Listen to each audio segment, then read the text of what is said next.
Hello, my name is Asia Washington, and I'm going to be covering Chapter 7 of the text, which is multi-channel television services. So let's jump right in.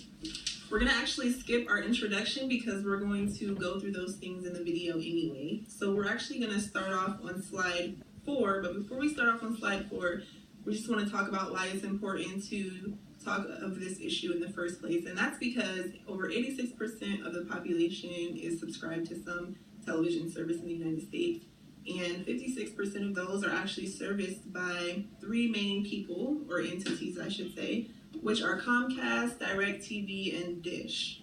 So those are just a little few fun facts for you before we get started. So on the fourth slide, background in the early years. Basically, when TV first came out, there weren't very many options. The way in which you viewed TV was through a television that had an antenna, and that antenna was transmitting radio waves that were received by local television stations, or local television stations, basically, through the antenna. And then after that, cable came along, and they actually had satellite and dishes, which is kind of more into the realm we are in now. And those were transmitted through coaxial cables or fiber optic cables through radio frequency, which is the difference there. So then if you go to the next slide, which is the evolution of federal regulations, this is a common transition, basically, because anytime you have something that comes along that's good, it's going to be regulated, unfortunately. But it also is to our advantage, and some of those regulations are highlighted in this slide.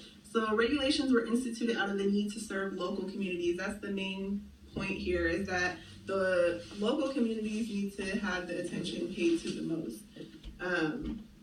So basically, cable became deregulated after HBO versus FCC. FCC is the organization that actually puts out these regulations, but HBO was able to open up a case against the FCC because they felt the regulations were too stringent, and so after that it became deregulated. So Cable Television Consumer Protection and Competition Act, that's also a point of emphasis because it said that the satellite services that cable offered needed to be comparable to other satellite companies. So you don't want to have a couple prices over here that are within a few cents of each other, a few dollars, and then one cable company right here is substantially higher, because that will produce problems. So basically that case is able to combat that. So then if you go to the next slide, distribution of TV programming by satellite. So basically in those rural areas where initially you couldn't receive a signal, they had bugs that they used through TVRO. Then it evolved after that. The U.S. was awarded 8 orbital positions of 32 channels each, so that increased the amount of channels that you can receive or that you can view on your television. These efforts actually failed because of high operation costs, technical difficulties, and not enough desirable channels. So ultimately, even with the costs and difficulties, if you're not offering programs that people want to see, you're kind of back at square one anyway. Dish was established in 1996 and became the main competitor. And as you know, Dish is still going strong as of 2017. Then you go to the next slide, video compression. This is what made satellite, or enabled satellite, to even be possible. So video compression reduces the number of bits necessary to store or transmit a video signal by removing irrelevant information from the data stream. So basically 8 channels of programming are now able to be on one analog. So that allows increased channels. It also allows for HD TV, which is popular now, where you go into Best Buy or any store, usually looking for a TV that has HD quality so you can see all the different vivid colors and images. So on the next slide, direct broadcasting satellite expansion.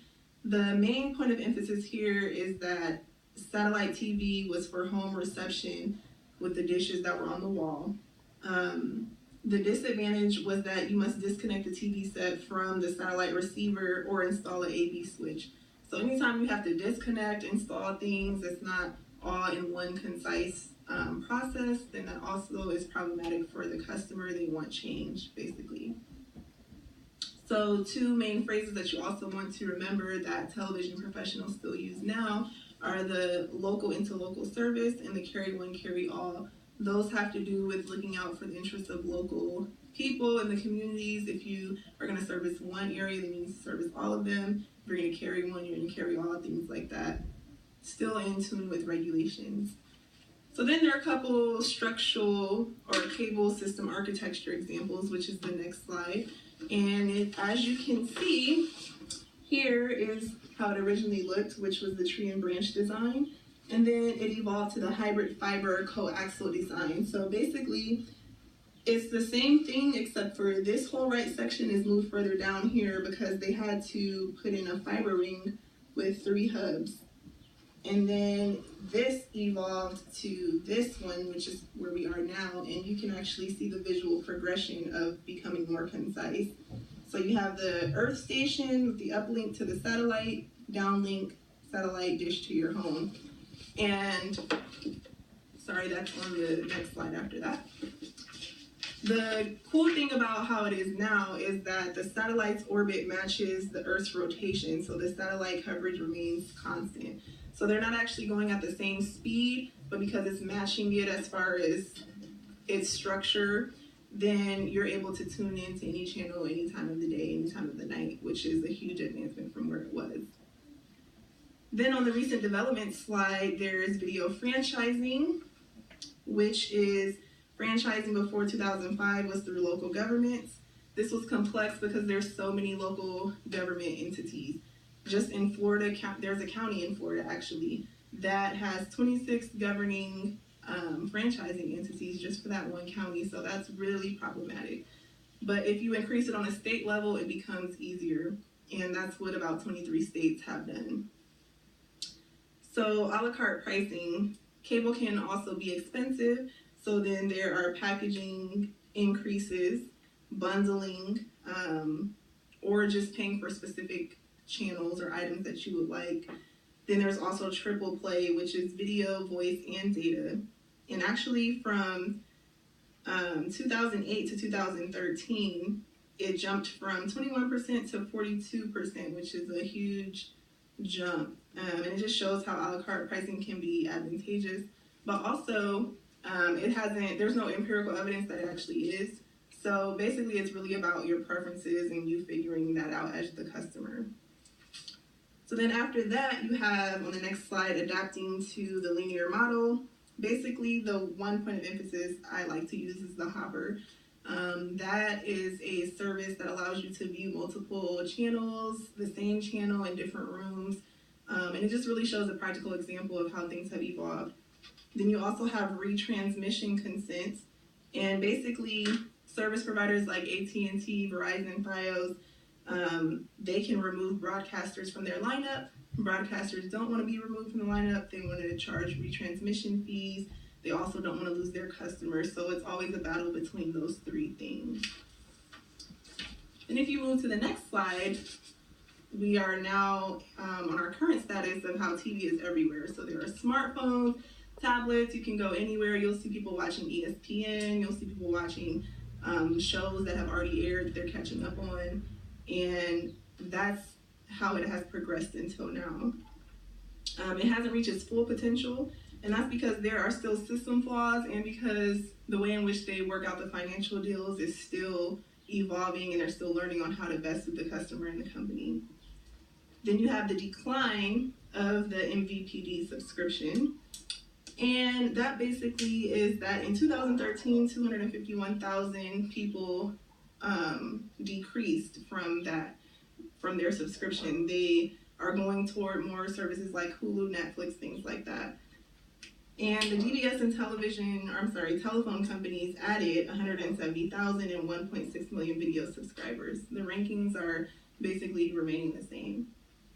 And then we have our last slide, which are factors to watch. And that's, again, mobile devices, tablets, things of that nature, service subscriptions like Hulu, Netflix. Those are becoming so popular that they even now have their own series that are featured on those services. So those are factors to watch. And then finally, we have our last slide, which are factors to watch. And that's, again, mobile devices, tablets, things of that nature, service subscriptions like Hulu, Netflix. Those are becoming so popular that they even now have their own series that are featured on those networks, I guess you can say, that aren't on regular television networks.